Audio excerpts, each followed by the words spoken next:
ரெட்சன்யம் காலனியன் 158 ஜெயம் கொள்ளுகிறவன் பாகம் 3 என்ற தேவ செய்தியை கேளுங்கள். செய்தியை வழங்குகிறார் சகோதரர் அலெக்ஸ் தர்மராஜ். கர்த்தர் உங்களை ஆசீர்வதிப்பாராக. ஆமேன். நன்றி.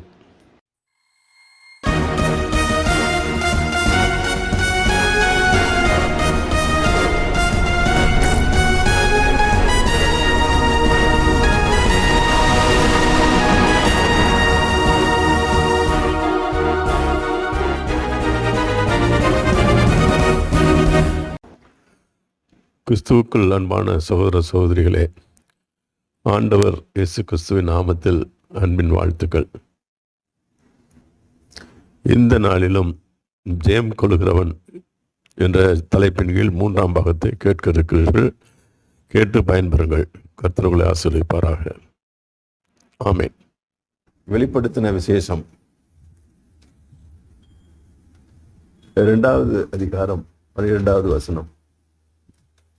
அந்த வசனத்தை நீங்கள் பார்ப்பீர்கள் என்று சொன்னால் பெர்கமு சபை என்று சொல்லி பார்க்க முடியும். பெர்கமு சபைக்காக அதிலே 17ஆம் வசனத்தை நாம் பார்ப்போம் என்று சொன்னால், ஜெயம் கொள்ளுகிறவனுக்கு நான் மறைவான மன்னாவை புசிக்க கொடுத்து அவனுக்கு வெண்மையான குறிக்களையும் அந்த கல்லின் மேல் எழுதப்பட்டதும் அதை பெருக்கிறவனை அன்றி வேறொருவனும் அதை அறியக்கூடாதுமாகிய புதிய நாமத்தை கொடுப்பேன் என்று அது எழுதப்பட்டிருக்கிறது. ஆக முதலாவது பார்க்கிற காரியம், ஜெயம் கொள்ளுகிறவனுக்கு கிடைக்கிற ஆசீர்வாதம் என்ன? மறைவான மன்னா. இந்த மறைவான மன்னா என்று சொல்லி பார்க்கும்போது ஏற்கனவே மன்னாவை குறித்ததான காரியத்தையும் நாம் இந்த நாளிலே பார்க்க கடமைப்பட்டிருக்கிறோம். யாத்ராமன் புஸ்தகம் 16வது அதிகாரம் 35வது வசனத்தை நீங்கள் வாசிப்பீர்கள் என்று சொன்னால், அங்கே இஸ்ரேல் ஜனங்கள் அந்த வனாந்தரத்திலே சஞ்சரித்த போது ஆண்டவர் மன்னாவை தந்தார், வான மன்னாவை தந்தார் என்று பார்க்கிறோம். வானத்திலிருந்து மன்னா கொடுக்கப்பட்டது. அந்த மன்னா ஏறக்குறைய 40 வருஷம் அளவும் அவர்களுக்கு கொடுத்தார் என்று சொல்லி பார்க்க முடியும். 35வது வசனம், யாத்திராகமம் 16ஆம் அதிகாரம் 35வது வசனத்தை வாசிங்க. குடியிருப்பான தேசத்துக்கு வரப்பட்டோம் 40 வருஷம் அளவும் மன்னாவை புசித்தார்கள். 40 வருஷம் அளவும் மன்னாவை புசித்தார்கள். அப்புறம் கானான் தேசத்தின் எல்லையில் சேரும் வரைக்கும் மன்னாவை புசித்தார்கள். கானான் எல்லைக்கு போற வரைக்கும் மன்னாவை புசித்தாங்க. ஆக அந்த மன்னாவை இந்த உலகத்திலே அவர்கள் வாழ்ந்த போது இஸ்ரேல் ஜனங்கள் அந்த மன்னாவை புசித்தார்கள். ஆனால் ஆண்டவர் கொடுக்கிற ஒரு மன்னா, ஜெயம் கொள்ளுகிறவனுக்கு, உங்களுக்கும் எனக்கும் ஆண்டவர் தருகிற ஒரு மன்னா, அது மறைவான மன்னா என்று சொல்லி பார்க்கிறோம். மறைவான மன்னா என்று சொல்லி பார்க்கும்போது அது தேவனுடைய வார்த்தை என்று சொல்லி கூட நாம் அர்த்தத்தை புரிந்து கொள்ள முடியும். அந்த மறைவான மன்னாவை ஆண்டவர் தருவார், புசிக்க தருவார், புசிக்க கொடுப்பார். அந்த மறைவான மன்னாவை நாம் புசித்து அதன் பலன் கொண்டு ஆண்டவருடைய வார்த்தையை நாம் உண்கிற மக்களாக, அல்லது ஆண்டவருடைய வார்த்தையிலே நாம் நிலைத்திருக்கிற மக்களாக, ஆண்டவருடைய வார்த்தையை நாம் அனுதினமும் நம்முடைய வாழ்க்கைக்கு பயன்படுத்துகிற மக்களாக நாம் இருக்கணும். அதான் அந்த மறைவான மன்னாவை கொடுப்பார். அடுத்ததாக வெண்மையான குறிக்களையும் அந்த கல்லின் மேல் எழுதப்பட்டதுமாய் புதிய நாமத்தை ஆண்டவர் தருவார் என்று சொல்லிப்பார். உங்களுக்கும் எனக்கு ஆண்டவர் என்ன செய்கிறார்? ஒரு புதிய நாமத்தை கொடுக்க போகிறார். இப்போது இங்கே இருக்கிறவங்க பேர் ஜோஸ்மினா இருக்கலாம், ஜெனியா இருக்கலாம், யோசரியா இருக்கலாம், தீமத்தியா இருக்கலாம். ஆனா அந்த நாளிலே அவர் கொடுக்கிற நாமத்தின் பெயர் நமக்கு தெரியாது. அதான் இங்க சொல்லியிருக்கு. என்ன சொல்லியிருக்கு? அவனுக்கு மட்டும்தான் தெரியும், வேற யாருக்கும் தெரியாதுன்னு சொல்லி. ஆக அப்படிப்பட்ட ஒரு நாமத்தை ஆண்டவர் நமக்கு மறுமையிலே தரவல்லவராக இருக்கிறார்.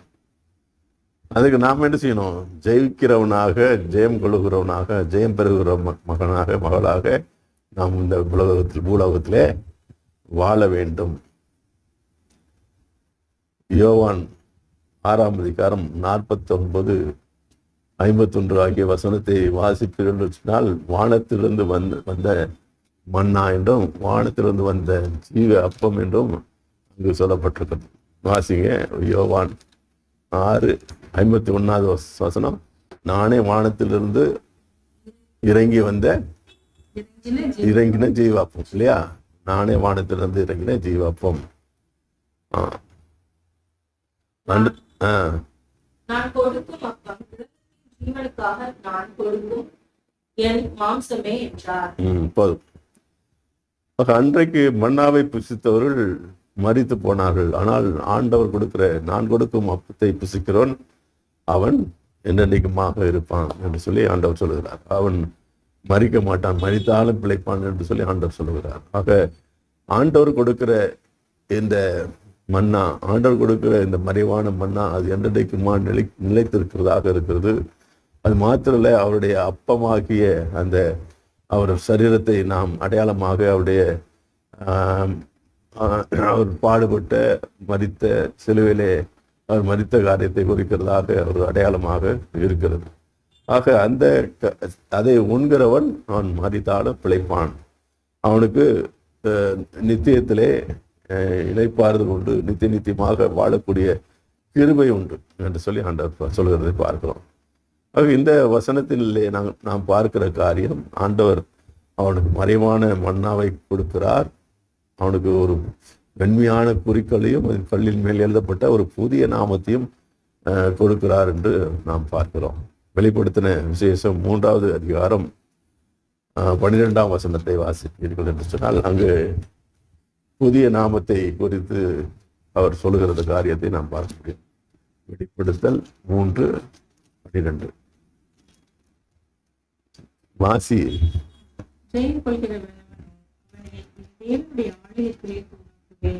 அதனின்று அவன் ஒரு காலம் நீங்குவதில்லை.